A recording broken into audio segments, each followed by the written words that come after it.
Good morning, Pensari basketball community. This is becoming a bit of a habit of ours, isn't it? Morning coffee and basketball talk. Caught the playoffs last night.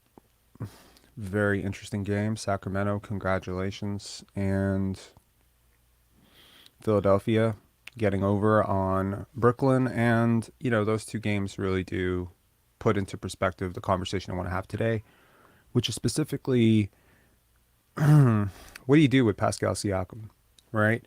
So when we started the year, this channel's probably our biggest goal of the year was to wake up the fan base to the fact that Pascal's probably not him, right? This was to counter the narrative that he was an MVP candidate. And as such things go, sometimes someone goes from, let's call it overrated, to the opposite extreme, which is underrated. And that's where I think Pascal Siakam has found himself. Listening to Kenny For Real yesterday on a podcast, and there was no pushback on this comment that Pascal Siakam is at best a second or third option on a championship team, or didn't even say championship team. They said, I don't think you can win with him as a first option. He's probably at best second or third option. Who are second or third options in the NBA? Like, what is the category that Pascal Siakam is being put into? Is he being put into the Al Horford category? Is he being put into the Tobias Harris, Tyler Hero category? Right? Is he being put into the, CJ McCollum category? Because, there seems to be a pretty big, wide consensus across NBA pundits that Brandon Ingram is a way better player than Pascal Siakam, that Jaylen Brown is a way better player than Pascal Siakam. And it doesn't really matter that, he made an all-star team, that he made all-NBA. It doesn't really seem to faze people that he was technically the first option on, a team that was on pace to outperform the Kawhi Leonard-led Raptors. That the Raptors, when led by Pascal Siakam just 3 years ago, right, prior to the bubble and the shutdown, were on pace for a better season than they were with Kawhi. It doesn't seem to faze people that even though, he was a worse player in 2018, 2019 when the Raptors won a championship, as a second leading scorer on that team, he's already kind of proven this, right? The only question here was, can he take the next step? But it seems people are pretty insistent on putting him a couple steps back. So let's look into the numbers. I think it's worth noting that I do not believe that Pascal Siakam is a legitimate first option on a championship team. I do not put him in the same category as Jason Tatum, Nikola Jokic. But how many players legitimately could you put into that category? Could you put Tyrese Halliburton into that category right now? Could you put Shai Gilgeous-Alexander, who just got bounced in the play-in, has never really, has never even sniffed the second round? Can you put him into the category? How do you know? Right? How many players can you legitimately say this about? How many players can you legitimately call a superstar? And, this contract that's pending, and we'll look into the contract, we'll look at the numbers, we'll see what they say, we'll look at the comparables, we'll compare him to Jaylen Brown, and we'll see just how legitimate is this. Because I don't think the Celtics are complaining that they have no number two option. They think Jaylen Brown's a great number two option. I think most people would agree that Jaylen Brown is a fantastic second option to Jason Tatum. So first, let's make the case against Siakam. All right, I'm going to make the case against him so that I can make a compelling case for him. And really, to anyone who's ever thought of this channel as like some anti-Siakam, anti-Fred type of thing, I promise you, like, when the criticism goes beyond reason, it will always, like, we will always take it back to reality. Like, that's what I'm committed to as a content creator, but also as a basketball analyst. I don't know how I'm listening to someone put him in the same boat as Jamal Murray or Michael Porter Jr. right now. I understand those guys are younger, but, like, come on, let's be real, right? So let's make the case against. Clutch percentage, right? That's probably the number one thing that people are going to go to right now. Not a good clutch performer for the Raptors this year. exacerbated by the fact that he missed 2 out of 3 free throws in the play-in game, very important play-in game. Probably exacerbated by the fact that almost every single Raptor fan knew he was going to miss at least one of those, right? Just not someone that you trust a lot with the ball in his hands down the stretch. And that's typically something that you would associate with stardom or superstardom. You know, to have a guy down the stretch who just fades in big moments is not something that you want to associate with, you know, super max dollars. I get that. The other part of this is, you know, there is an anchoring bias here, right? Fool me once, shame on you. Fool me twice, shame on me, right? We don't really trust Siakam, do we? I think that's probably the bigger element or the bigger elephant in the room here. We've seen moments where the trust has been fractured. I think the trust was fractured in the bubble. I think a lot of fans, despite the fact that they say kumbaya and they move on past that, myself included, I think there's still some element of this has happened before. It could happen again with him, right? That may add to the trepidations about, you know, signing him to a new deal, removing the incentive, and then saying, okay, well, you know, if he decides to stop caring about basketball for a couple of years, that would be quite a disaster because he would go from slightly overpaid to the worst contract in the NBA within a year. I get that too, right? There's, of course, the, you know, overstated analytical deep dive into the high volume scorer numbers, right? Defense has regressed. Let's be fair about that, right? In terms of clutch stats, he is one of the worst clutch players in the NBA. So it's not just, you know, oh, he's not the greatest with the ball in his hands down the stretch. He's one of the worst star players in the league with the ball in his hands down the stretch. Fades time after time.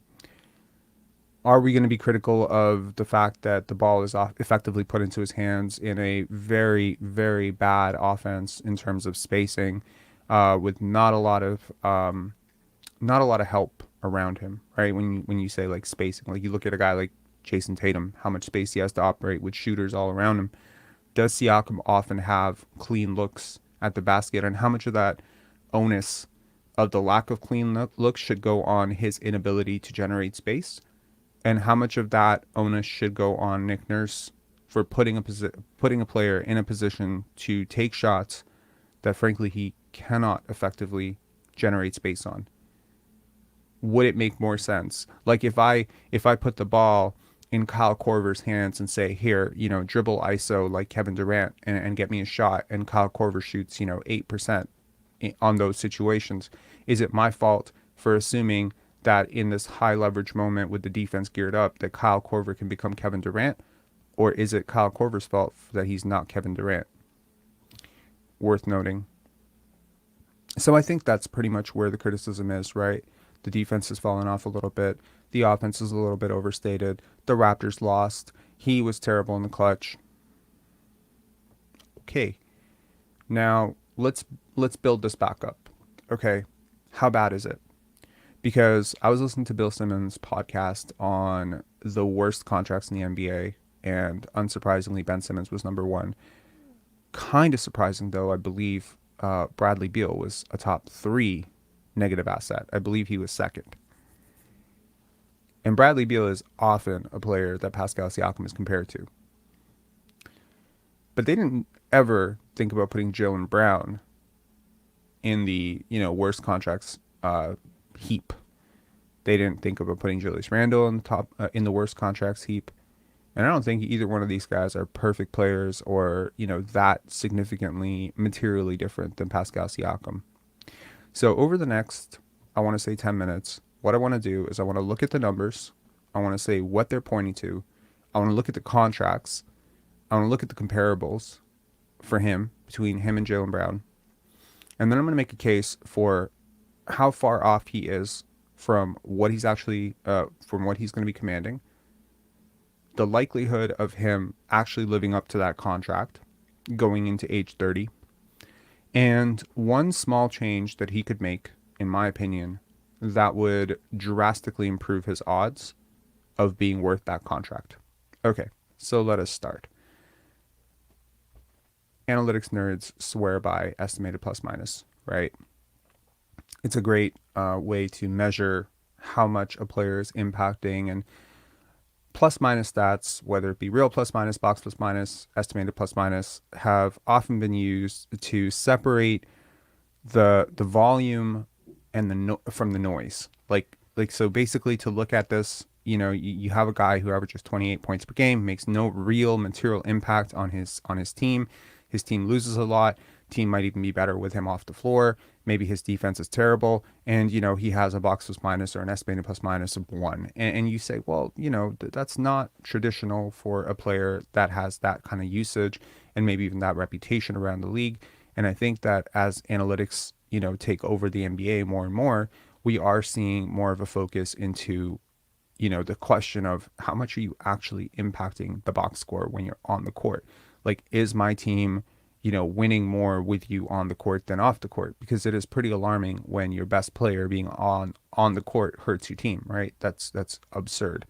So let's look at where Siakam is in terms of estimated plus minus.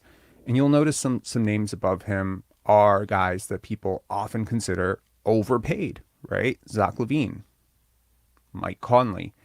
You know, I think the Mitchell Robinson stuff is like, it's like put him on higher minutes and those numbers would balance out. But also Bradley Beal, right? And I think it's worth noting that, like, this is not a be all end all, but it's also worth noting that some of the names above him are paid significantly less than him, right? Also worth noting, time and place. De'Aaron Fox is like the most clutch player in the NBA. Also a sieve on defense, right? Regardless of what Leo says, our friend Leo over at Sacramento Kings, who covers the Sacramento Kings, and shout outs to Leo. His team is up 2-0 for the first time since 2004. But De'Aaron Fox, not a great defender at all, right? Doing a decent job in the playoffs right now, but overall on the season has not been a good defender. These are the comparables. But you don't want your super max player or even your max player to be 53rd in his prime in estimated plus minus. There are some names on there of players who are way younger than him, including Franz Wagner. Go figure. There's also an element of, what's the upside here, right? I think that's probably something that's on people's minds too. Like, where can he take this from here? Like, he's going to get slower. He's a quick twitch athlete. He's someone who often relies on quickness to beat his man. He's not overly strong. He's not a great shooter. So he's not, necessarily a guy you equate with the highest basketball IQ in the world. So what is the, projectable upside here? Is this the type of guy who slows down as he ages? Are the Raptors on the cusp of signing a guy who will be mentioned in the same breath, maybe not as Ben Simmons, but as Bradley Beal and Zach LaVine? Is he about to become that overpaid? I think that's a legitimate fear for Raptor fans. So let's do a little bit of, an evaluation of where the trend line is going for Siakam. I think in terms of value over replacement, you could make a case that the last 2 years of his career have been his best 2 years. Okay. In terms of value over replacement. In terms of win shares, you can make a case that his best year was definitely the championship run. And that's exactly where he is in terms of win shares per 48. I think he impacted the game more defensively that year. But the win shares per 48 number does bring into question a very interesting caveat here. Not only was he way more efficient as a second option, but he was also a much better defender as a second option. He also played fewer minutes as a second option. So, elephant in the room, is Pascal Siakam playing too many minutes? Could that be contributing to the clutch failures, the sag off on defense? Is this the type of guy who we once associated with boundless energy, a guy who had nothing but energy? You would often look at him and say, how does he still have gas in the tank? Like, it's minute 38 of the game, and this guy is sprinting like it's the first quarter. How does he have that? So is he the type of guy whose usage on offense needs to go down in order for him to become more effective? Take a look at the usage spike, right? In his best season, in terms of win shares, he was at 21% usage. That's kind of around where Scotty was this year. And I tell you, with 21% usage, he performed much better than Scotty did this year. Siakam as a second option was better than Scotty was as a fourth option this year. Moving on from there, when the usage went up, you can see a drastic shift, 7% down in terms of true shooting. Now, this is expected, but this type of drop is not necessarily expected. So you can say, okay, it's Kawhi, but let's not forget also that he played a ton of minutes without Kawhi that year. It's not like all his minutes came with Kawhi. He often anchored second units. He often played a starring role in games that Kawhi sat out for load management. Why was Pascal Siakam so much more efficient that year? Well, his critics would say it was a contract year. That was the year before he negotiated his max contract.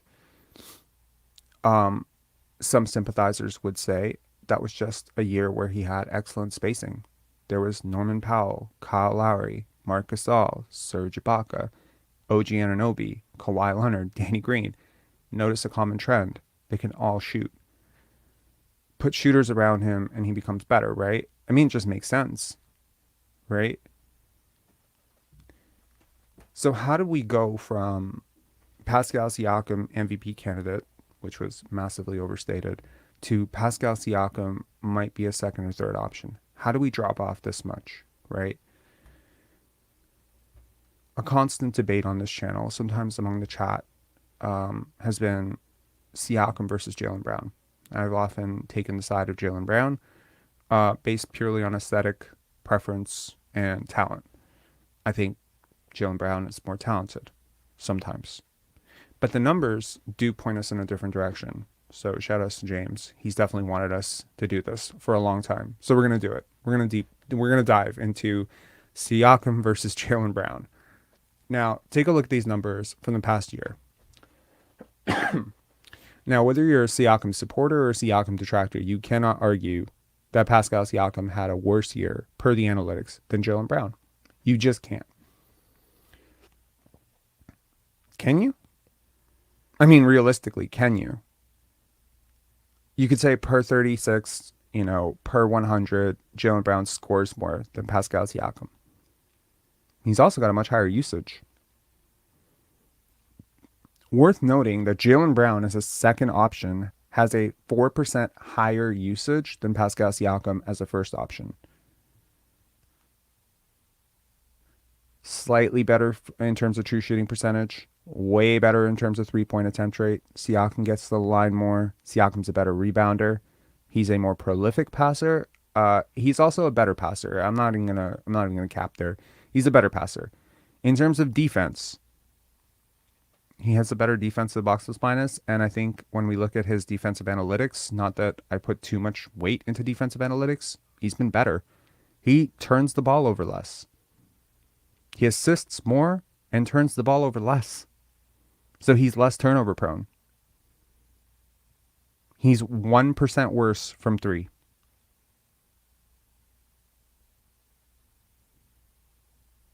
Is that significant? I mean, yeah, Jaylen Brown is like taking a higher volume of threes, but he's 1% worse, right? And this was in a down year for him. So you could argue, okay, it was also a pretty down year for Jaylen Brown. He went through, all sorts of issues. Fine. But still, we're not talking about Jaylen Brown as, at best, he's a third option. There are people who legitimately believe that he can go to Houston and be a first option and have a complete, MVP breakout. So why is the narrative around these two players so different? Well, I think part of it is the Celtics won a lot this year and the Raptors lost a lot this year. Maybe that's part of it. And take a look at this. The player on the left is Pascal Siakam. The player on the right is Jaylen Brown. Do you see what I'm saying? You really can't make a case with a straight face that Jaylen Brown is a significantly better player than Pascal Siakam. Unless you go pure eye test, you say like he just looks better, man. His package is bigger, his bag is bigger. Okay, you could say that, but you cannot make any statistical argument that he is a better player. Nor could you necessarily say that if you replace the two players, that the Celtics would be like significantly worse or that the Raptors would be significantly better. I don't think you can make that case with a straight face. So, what is he actually worth? Let's take a look at the contracts. This, I promise, this should probably come with a trigger warning. So, here are the numbers.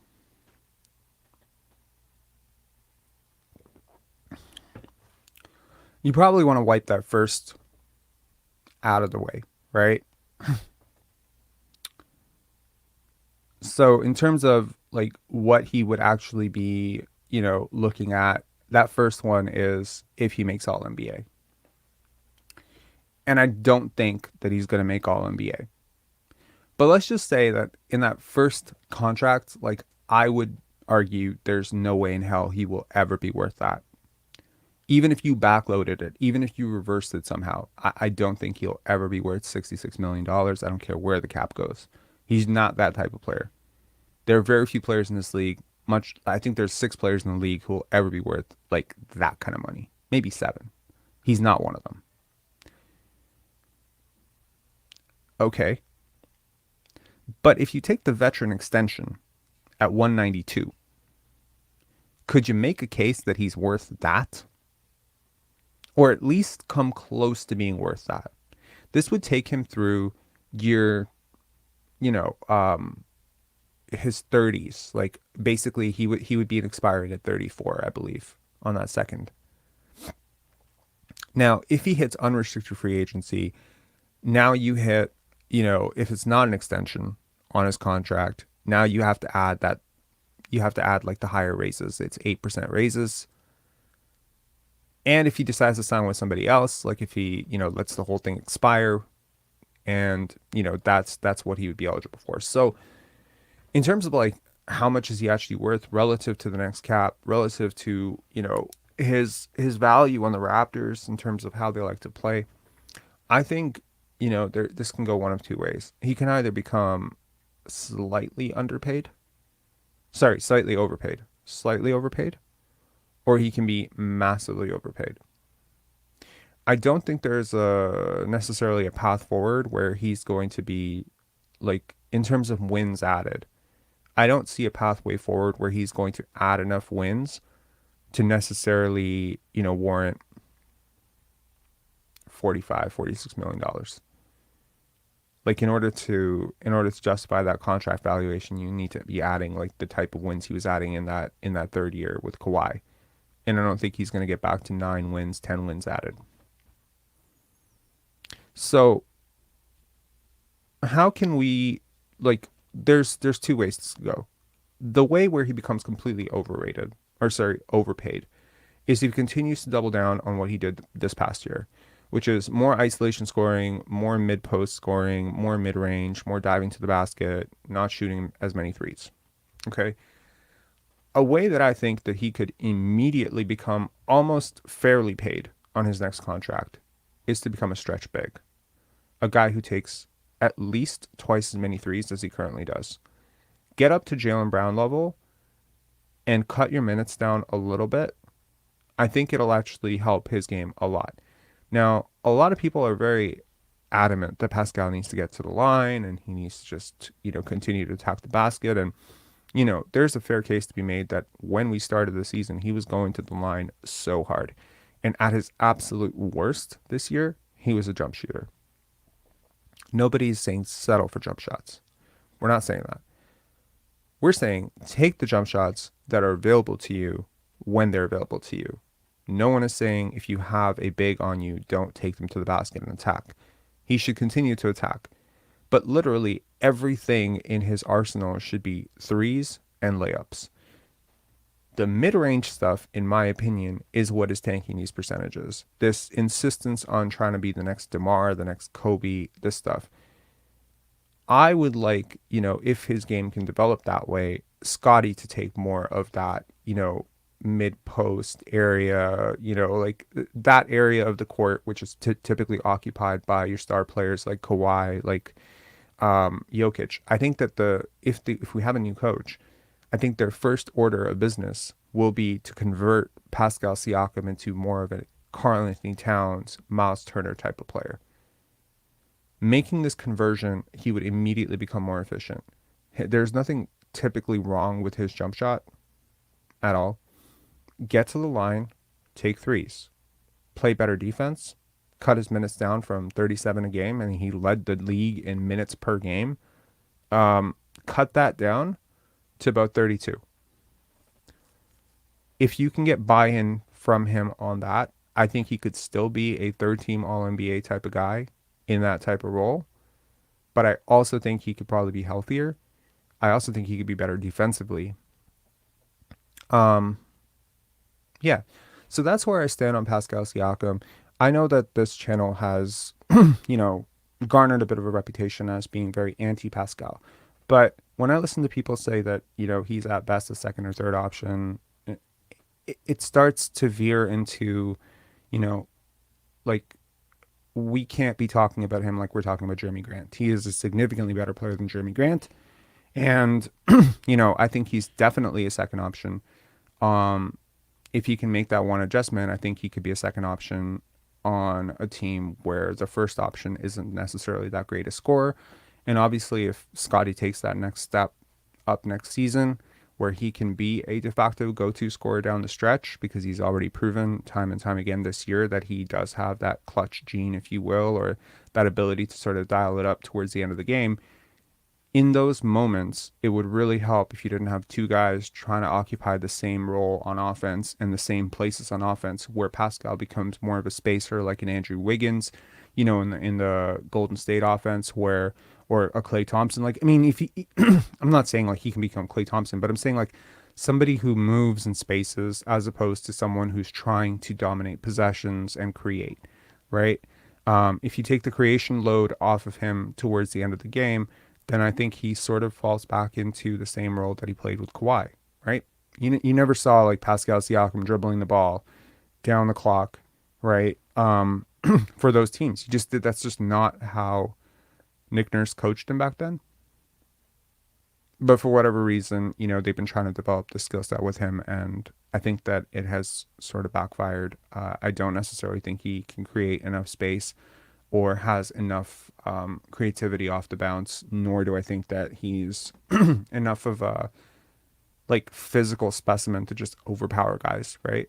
So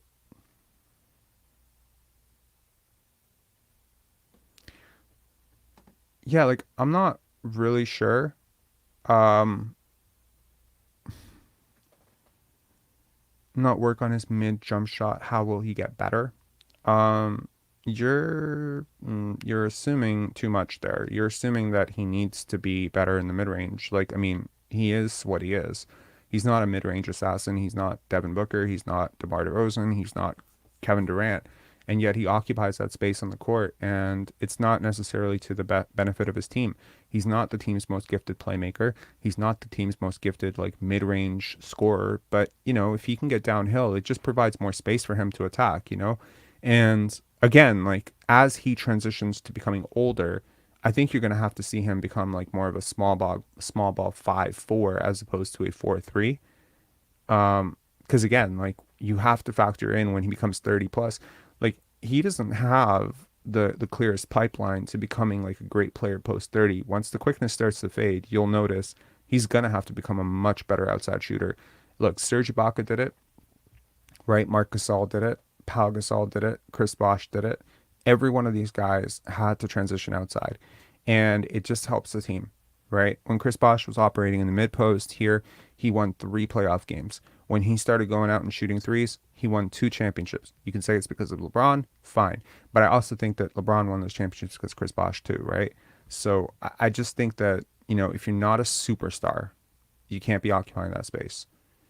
No, he's not guarding super well. He's not a great defender by any means. There was a time when we were legitimately talking about Pascal Siakam like as a top 10, top 12 defender. We're not talking about him as a top 40 defender right now. But he can get back up there. Like I'm not seeing like some big drop off in terms of quickness, strength, whatever. He just has to refocus. And maybe it's something as simple as having a coach in here who's going to hold him accountable on defense. Because I got to tell you, like defense is effort. A lot of it is effort, and some of it is physicality. He's a very quick 7'2", 7'3" wingspan guy. He has way more experience now than he did back then. Basketball was a bit of a newer thing for him back then. There's no reason he can't be a good defender. Like, none.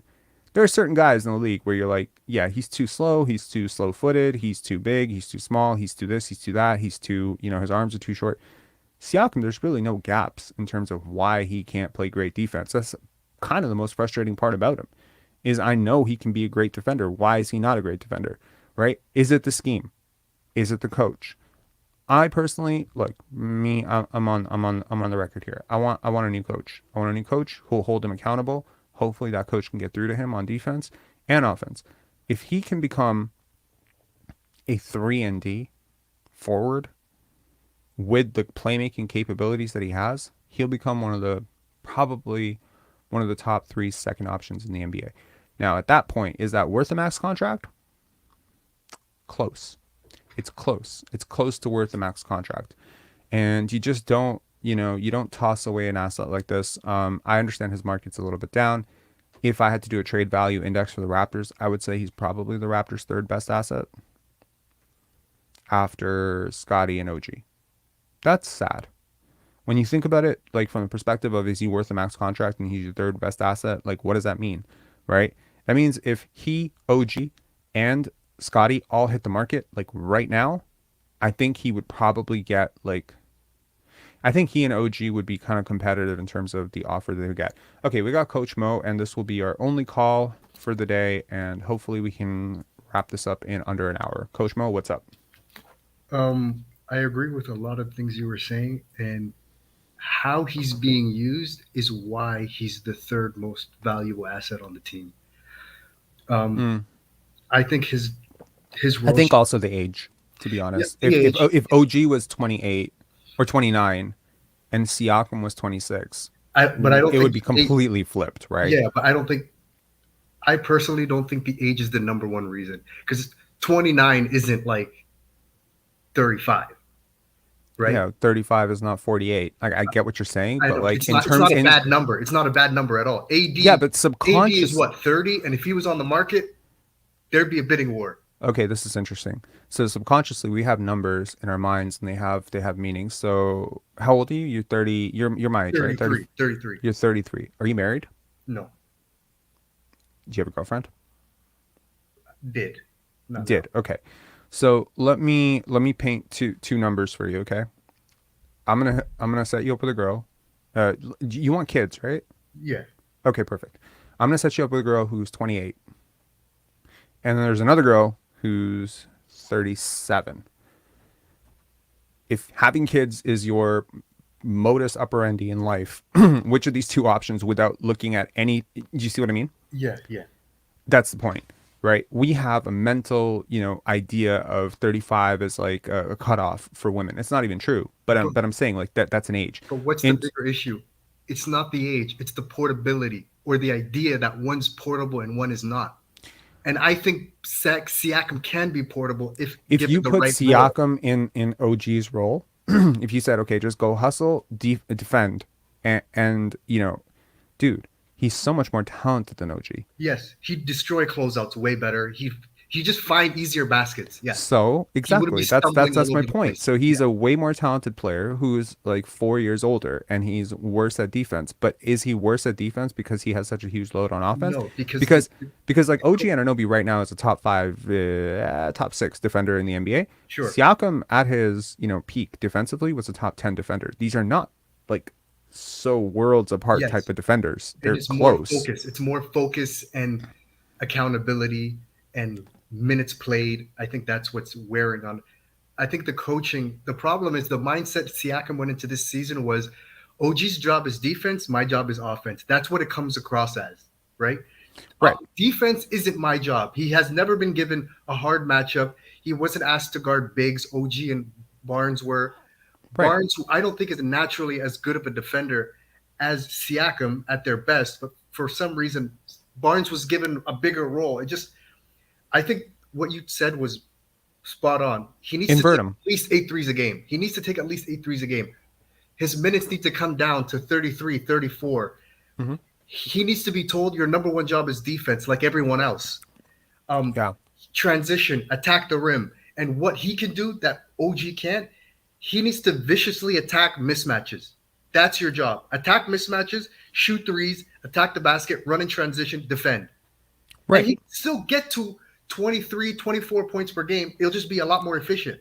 Did you watch the Nets last night? That equal opportunity offense Yeah. was really beautiful to watch. I mean, granted they lost, and you can argue there's just nothing they can do about Joel Embiid right No, now. absolutely nothing.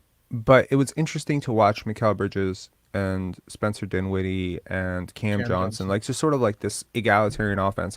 And you're thinking to yourself, the numbers would suggest that Mikal Bridges and, especially as a net and Pascal Siakam are kind of similar players, Hmm. right? 500-ish teams with them putting up 25-ish points per game. Bridges is, of course, the better defender, but I think it's close. Like, I think Pascal might be the better passer. Bridges might be the better defender.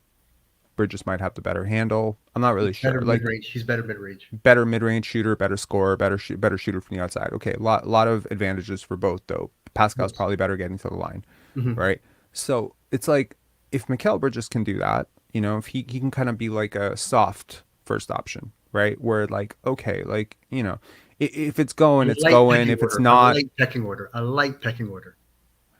I like pecking order too, but not when it's hardline pecking order. Like Yes. like there's a Kawhi versus PG pecking order where it's like 1A, 1B, Hmm. right? And then there's a Kawhi Norman Powell pecking order where there's like 1 and 2 right Hmm. now. You know what I mean? Like there's no debate, you know. And I think too often the Raptors have operated like the gap between Siakam and the next best player on the team is like, Kawhi and Norman Powell, and it's not, right?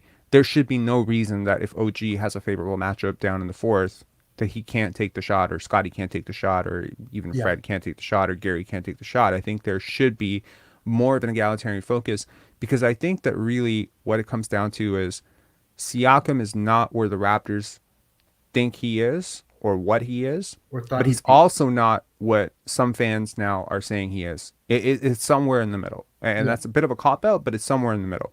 He's not, the 55th best player in the league. He's also not the 18th best player in the league. It's somewhere in the middle. But it's the question is, almost every single team has a guy with a max contract. Almost all Yeah. of them, right?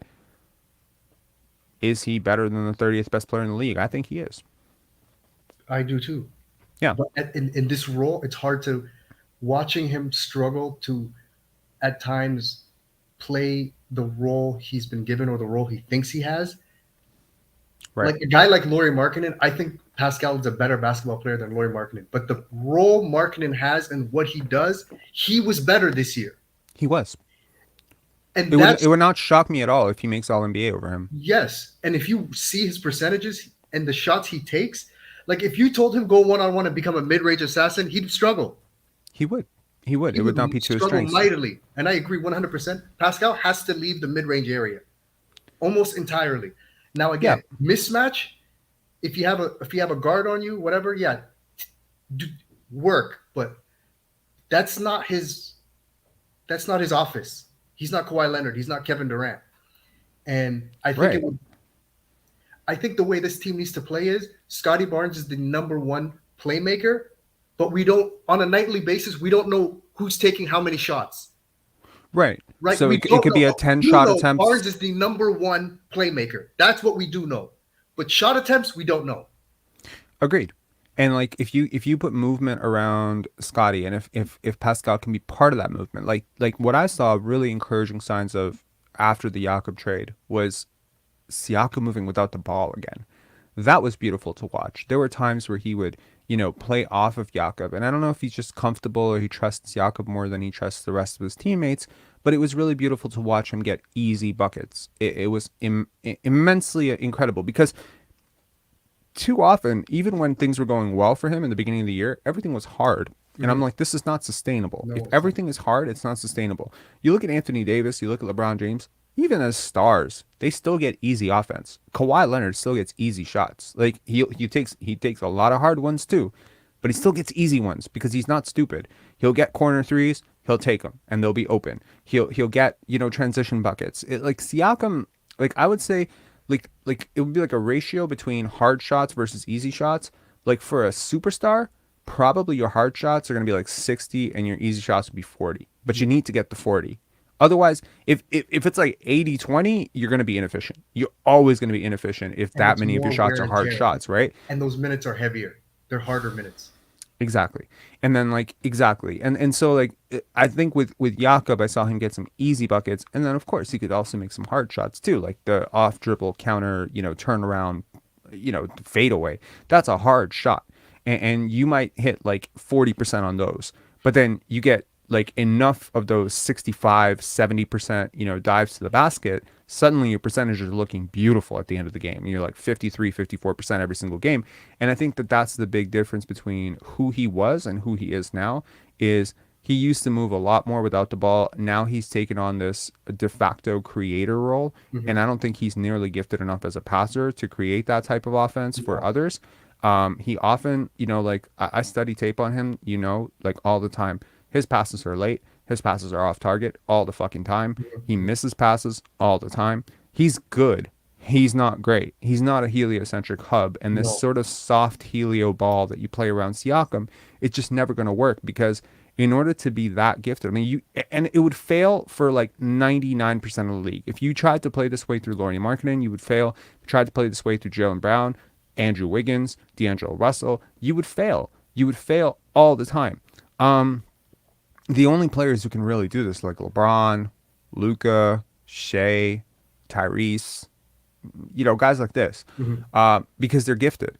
Like if the Cavaliers decided tomorrow they're going to run, Evan Mobley out like Pascal Siakam and give him all of Siakam shots, and then man might shoot 32% from the field, you By the know. way, speaking of the Cavs, a Hmm. lot of people would say Donovan Mitchell is better than Pascal Siakam, which I wouldn't argue with. But is that guy a real number one option? On offense, yeah, I think he is. Okay, can you win with like? I think it's a little easier to build around him, but I mean that guy plays no defense, and and and game one Fair. didn't go that well, right? I mean, all these players have limitations. Unless you're the top of the top, you can nitpick all day, right? Yeah, I think three-level scorers who can create well for others and shoot well from the outside. They're always like, I mean, in terms of first options, scoring options, he's a top 10, top 8 first option in the league. I mean, you could argue Shea Gilgeous-Alexander just got bounced. Is he a real first option? Yeah, I think he is. The three-level scorer who can generate great offense for other people. Um, I think more so like I don't hold Donovan Mitchell accountable for what happened in game one. I hold Evan Mobley and Jared Allen looking like they seen a ghost. Well, Mobley has real strength issues because Randall would just bully him under the Right. And basket. and and Like, that and he's that's just sort of moved out of position so easily. look, I'm a big Evan Mobley fan. I love him. And I liked him all the way back to USC. I actually had him higher than Scotty on my draft board. But I will tell you that if I had to do a redraft, I still pick Scotty over him, largely because of moments like game one. Like Scotty dials it up in the playoffs. Like he comes correct. Yeah. Like in a big moment, he's there. And it's like I've never seen that from Evan Mobley ever. Like he might be really gifted, and he might still become a de facto second option guy, maybe down the stretch. But I'm not seeing like the dog. Like I'm not seeing any But killer instinct or do you know what mentality the in him. killer instinct is? To me, the guys who, when they get angry or they just turn it on, guys like Kawhi, LeBron, Scotty can do it, Giannis does it, Embiid, they're just overwhelmingly physical. Embiid, That the dog half the time is, I'm just going to bully you, and there's nothing you can do about it. Like Steph Curry the other night, last night, he tried to turn it on, but it's finesse. The shot goes in or the shot doesn't go in. He's not going to right? say, I'm going to literally go to the rim, and there's nothing you can do about it, and you're gonna have to grab onto my arm to prevent me. You know what I mean? It's different. Kevin Durant is just his own category because he's just so huge. But I think strength I think Kawhi's is a thoroughly complete outplayed advantage. Kevin Durant down the stretch. Wouldn't you? Huh? On the road, I think Kawhi thoroughly outplayed Kevin Durant down the stretch in that Phoenix game. Yes, yeah. Like it was incredible to watch.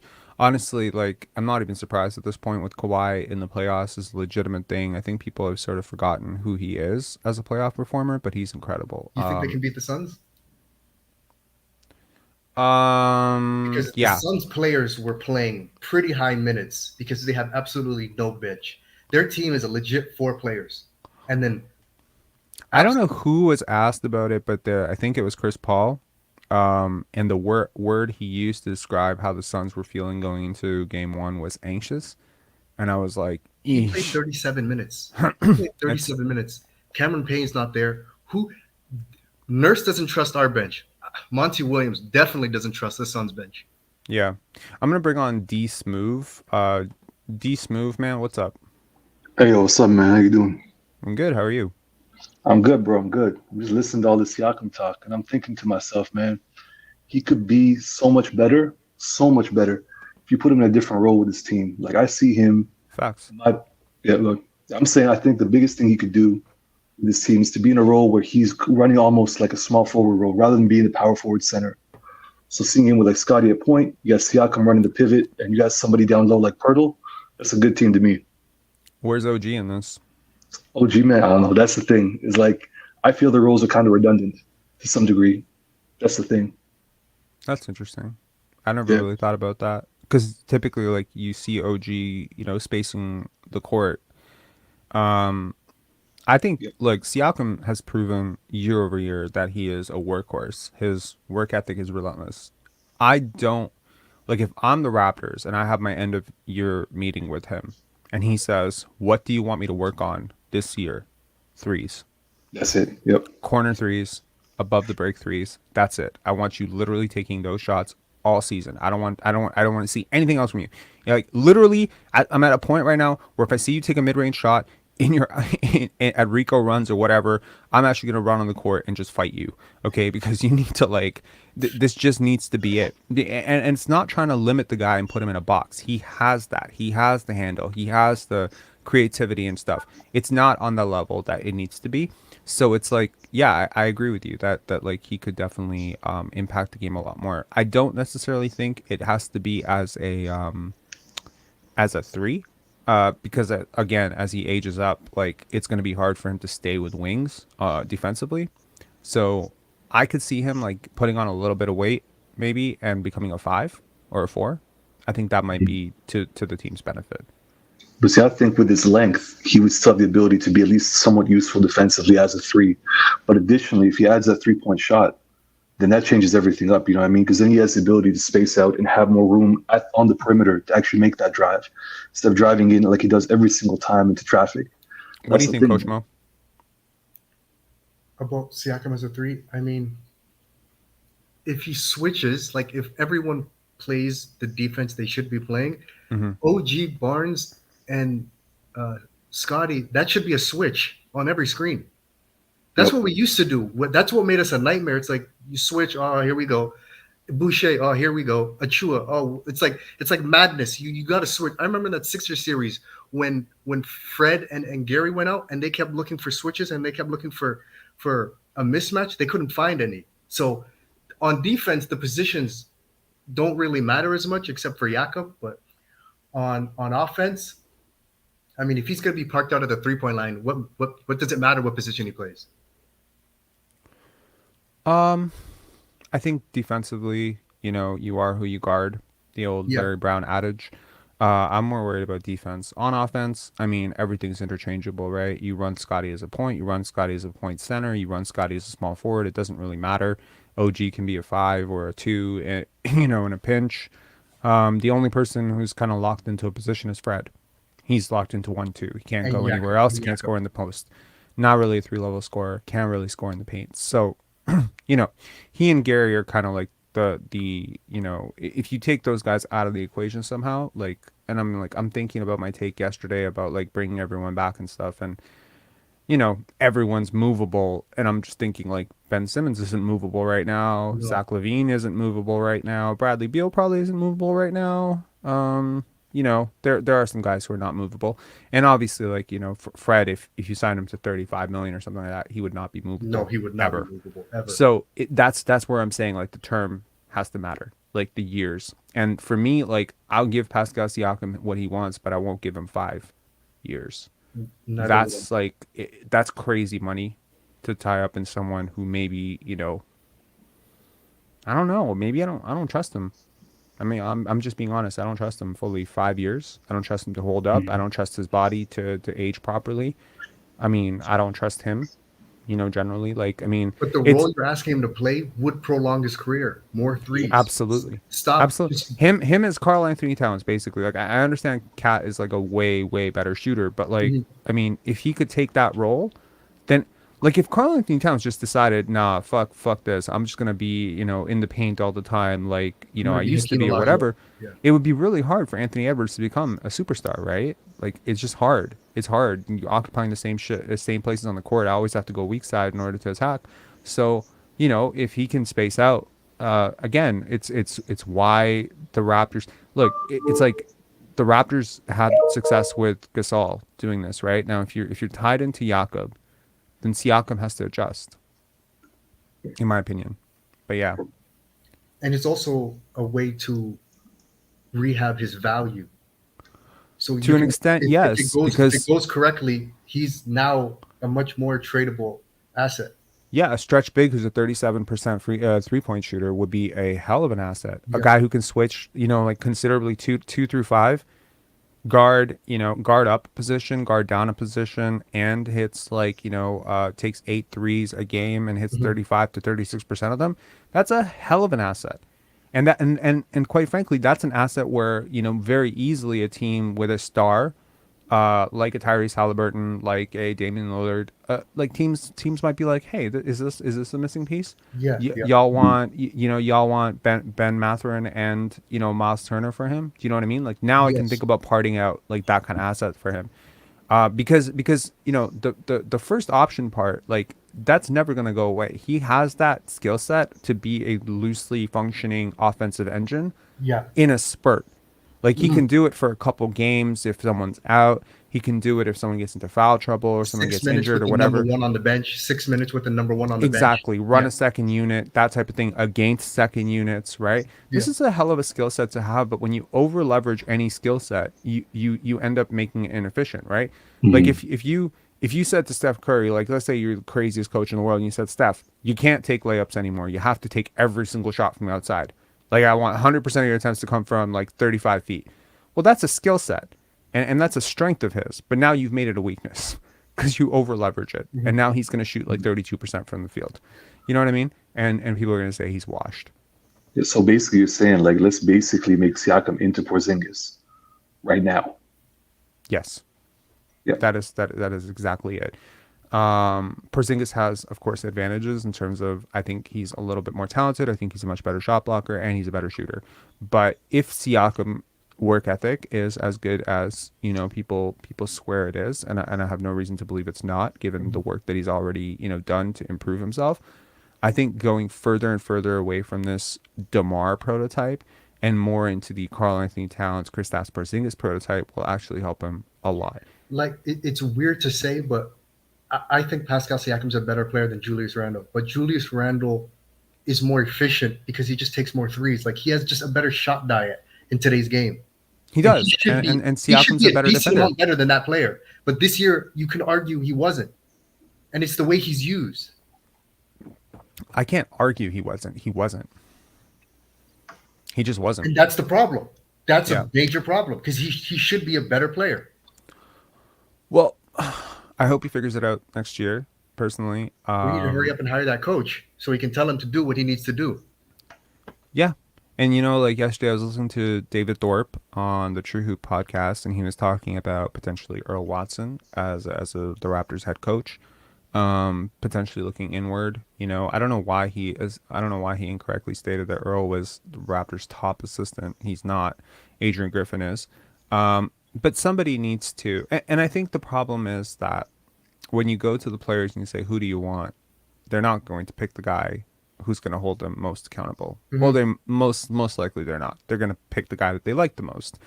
And that's the problem, right? Like you have to be coached in a different way. Like you had a disastrous season, maybe, you know, Rico picking you up and saying you're the greatest maybe isn't the greatest thing in the world for Pascal Siakam. Maybe what he needs to hear right now is the blunt truth that, you know, your defense has fallen off a lot. You need to pick it up. Your shot diet's kind of terrible and you're not him, right? So I think that that's important. I think we lost Jay Smooth. Mhm. But yeah, anyways, so I think that, you know, whoever that coach is, they need to hold him accountable. But what, and it was a great episode. It's the one, if anyone listens to True Hoop podcast, it's the one, I think from like a couple of days back where, it's talking about Rudy Gobert, punching Kyle Anderson. And it's around the 20-minute mark. And he starts talking about like, what is a great coach? And it was like, well, you know, a great coach is, you know, someone who manages egos, someone who does the X's and O's, but mostly it's communication. It's like great communicators. Mhm. And so he gave the example of a guy, and he said, you know, as a player that he knows, and he called me. He said, listen, I fell out of the rotation, and for weeks in practice, my coach never brought it up. I just kept not playing, and he never brought it up once. He never said, hey, like this is what's going on. This is why you're not in the rotation. And then one day I bumped into him in the elevator, and he just looked up at me and he said, you know, thanks for being so professional about this. You know, really great job. You know, I'm sure you'll get your turn soon, whatever. And then he walked out of the elevator, and you just think to yourself, what a coward. What a coward that he couldn't have brought that up. He had to be trapped in an elevator to finally bring that up. And I thought it was very interesting. And so it contrasts that to, you know, the OKC head coach, and he has like a morning coffee with Chet Holmgren every single week, you know, where the two discuss like where he is. And Chet's not even fucking playing for them, right? And they're a playoff team. But that communication has to be there. I think that's why I was such a strong advocate for Ime Udoka. That may be why I'm also okay with a guy like Earl Watson. You want someone who has that strong communication skill with the players. It does not strike me that Nick Nurse does.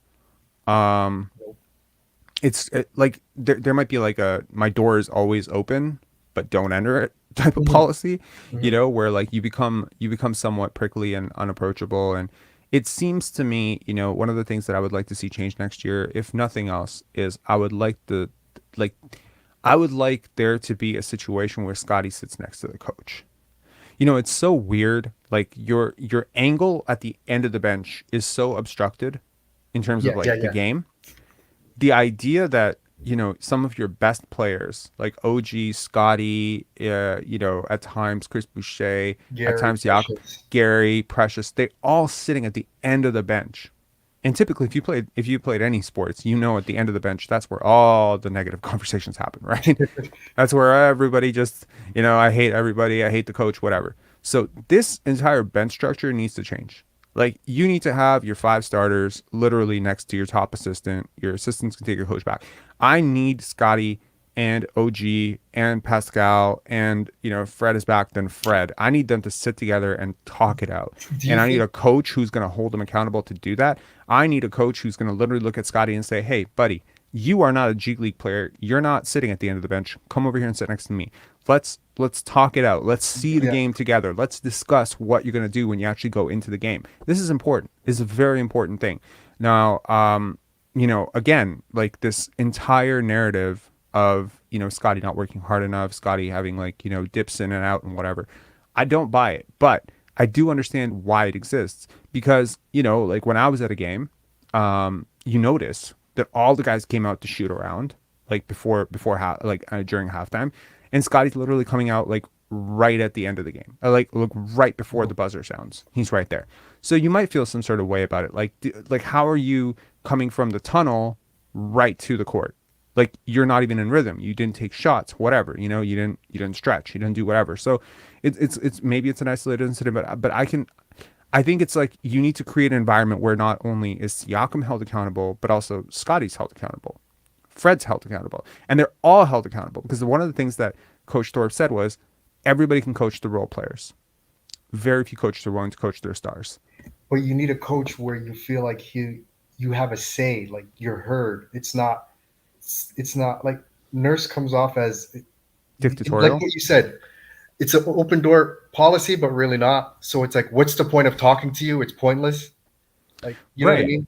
Yeah, Friends with you can you do say what the friends right do. things, but if I'm in practice with you and I see that you're not willing to call out Pascal Siakam for the same Yeah. thing you're willing to call me out for, then we don't have a great relationship because I already think you're a hypocrite, right? Mhm. And I think you're a coward. Probably the worst, worst combination of characteristics for a head coach, a hypocrite coward, right? So at some point, I have to understand, and someone suggested yesterday, hey, like, there's an Adrian Wojnarowski quote out there that Nurse actually has a pathway back, that he could be back. And I'm just like, God, I hope not. Because it's a personality thing. You can say he's a genius. You can say he's, the box and one, he's creative and whatever. Yeah. But the personality here does not fit with the roster that you have. I'm sure Fred and Pascal are thrilled about him being, the head coach because, they get to get away with Yeah. everything and Yeah. whatever. But at some point, you need to divorce yourself from what you're willing to get away with and what you're able to get away with. And you need to find the right personality to coach the players that you already have. I think. Unless you're willing to drastically change the players you have to be a Mhm. way more veteran laden roster that's going to more police itself, in which case he'd probably be a great coach again.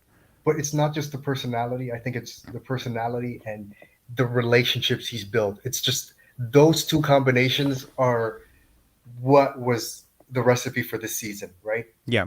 Because if he didn't have the relationships with Fred and Pascal, and he didn't know them from a can of paint, I think this season would have gotten a lot better. Because Right. he would have known them for who they are, for what he sees with his eyes, I and mean, put them in there's better no position. guarantee that someone's not going to come in and fall into the exact same trap of giving his two highest paid players and the two players with the greatest pull with the organization like a little bit of leniency.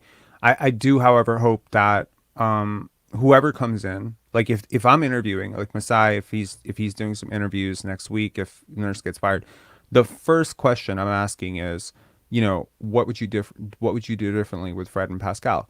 um, if they're back, right? How do you feel about these two players, and like, how do you feel about Scotty? Like, where do you see these players? Because like if you do an interview with Adrian Griffin or with Earl Watson, the first question in Masai's questionnaire book is going to be, what would you have done differently? You sat there, you watched Nick Nurse Yeah, do it. What would you have done differently? that question is why Nurse got the job. Exactly. Exactly. And so, look, I don't know. Earl Watson's first stint with Phoenix as a head coach wasn't great, but some people are willing to write it off. They're saying, he's grown a lot since then. A lot of people say he's a very smart guy. I've listened to him talk about basketball. He seems like a really smart guy. Seems like a hold you accountable, hold your feet to the fire type of coach. Um, I would like to see, what his relationship is like with everybody. And look, like all these assistants, they probably somewhere around the All-Star break, they probably saw the writing on the wall. They probably saw that there might be, some sort of job opening coming up at, either with Adrian Griffin, dipping out and, maybe being promoted to lead assistant, or Nurse being pushed out. Right. So it's interesting to sort of look at the guys on the bench. Obviously Nate Bjorkgren would be out with Nurse, and good riddance to Please, that. please. Um, and hopefully Trevor Gleason as well. But yeah, like, I mean, you could look at guys like Rico Hines and Earl Watson as maybe being holdovers, because Rico with his relationship with Pascal, and Earl Watson just with his relationship with Rico. So yeah, I mean, you could look at it as more like a hostile takeover, sort of situation, like an NWO, Yeah, takeover. yeah, yeah. But yeah, like, I mean, I don't know, and I mean, yeah, I don't necessarily think more Pascal Siakam fans on the bench is necessarily the greatest idea. No, I want him held accountable, so that's why I'm still going to be in the higher Ime, and let's see where that goes camp. and But and you know, more structure, more offensive structure, because the talking points for this team have been defense, defense, defense. The offense will take care of itself. Nurse gives us yeah, freedom on offense. That freedom needs to be, honed down a bit, because at times it was just yeah, like they never practiced offense. yeah. Anyway, Coach Mo, thanks a lot for calling in, man. Appreciate it. Did one of these yesterday without any call-ins, and it sucks to just talk for Yeah, like an yeah. entire hour. But so yeah, so it's good to ping pong some ideas. Thanks a lot for your By the insight way, as always. there was a story on the Kings game yesterday, and it was when Brown was new as the coach, and Fox never got back on defense because he fell, and he figured to himself, "There's no point in getting back now. I'm not going to make it back into play." Hmm. And Brown called a timeout and chewed him out in front of the team. And he said, regardless of whether you think you can make it back into play or not, you have to get back into play. And that was it. That started Phenom- everything. I really love Mike Brown's accountability element here. Not necessarily a big, Mike Brown is the greatest coach in the league type No. of guy. Like, I don't think that he is. But the fact that he has been able to bring that team together, pretty young roster, relatively speaking, Davion Mitchell, Keegan Murray, even Demontis Sabonis and De'Aaron Fox are very young uh, by NBA standards. I mean, they're younger than Fred and Pascal for sure. And, there's so many guys who are not playing in that rotation, like Rashawn Holmes and Mhm. guys like that. So the fact that he's been able to pull everyone together, keep team vibes and team chemistry high. I mean, Coach of the Year is, his. I think he's already won it. If he hasn't won it, he will win it. So Yeah. great job for him. And hopefully Masai, can take a lesson from that and say, like, I hope that we can, bring someone in to hold our team accountable. Yeah. Anyways, man, peace. See Have a ya. good one. Have a fond of this team now. Is that what you mean? Fund or fond? I'm not fond of the team at all. I think that there's talent on this team. And I think with a new coach and a new system, you can unlock some of that talent. I mean, I just think that the criticism has gone too far. Do you know what I mean? Like, it's gone too far. Do you know what I mean? Like it happens like with anything. It's like we oscillate between extremes as a society, right? So like you can say like, yo, Donald Trump is a terrible president. Fact. Donald Trump is not qualified to be president. Fact. Donald Trump is worse than, that guy who ruined Germany in World War II. Too far. Too far. You've gone too far. You go too far to one extreme, and like, you have to recalibrate, because like, again, if we're devoted to truth, not propaganda here, then fine. Like when Pascal Siakam's MVP, too far, like way too far. Like that is way too far. There's nothing here that suggests MVP. But also, Pascal Siakam can't win. Pascal Siakam at best is a second or third option, and then people are actually like clapping at the third option part. Like, bro, he's not Jeremy Grant. Like, you got to give some respect to the skill set and how it is being used, right? So, anyways, I thought this was a worthwhile discussion to have. Hopefully, it was insightful. All right, cheers. Have a good one, guys. Bye.